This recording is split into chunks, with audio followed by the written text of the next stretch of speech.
what were the most challenging things that you had to deal with in the beginning of Wizeline? Many of people work at Wizeline, but they don't really imagine how hard it is to be an entrepreneur. Um, I think, in starting Wizeline, I think setting the culture is hard, but then it's also even if you have the best intentions, and even if you're very open and transparent, people are always going to assume the worst. Not everyone, but there are going to be a lot of people who are going to assume the worst. Uh, and in places like in emerging countries, not just Mexico, but in kind of the emerging world, where a lot of the big businesses have been family run, there's always been this idea of the owner and the worker, right? It's less so in the US, because in the US, I think um, there's I think more meritocracy.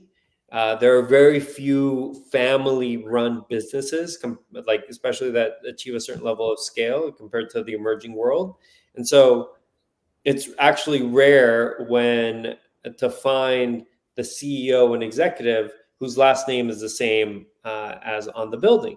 Where across Latin America, usually the executives are family members, right? Like their last name is on the building, and so I can understand that there's a certain reluctance to trust, um, but building that culture of trust and that we are all on the same page and that we're all in the same boat and we're all trying to build something successful, it takes time, and you can't just say it. You have to prove it with actions. And what was your secret in this case to solve this challenge? It was using stocks or stock options, or what was the secret?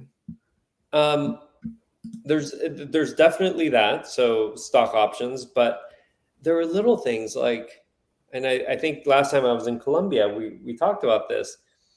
We one is a product of their experience, and I was formed professionally at Google.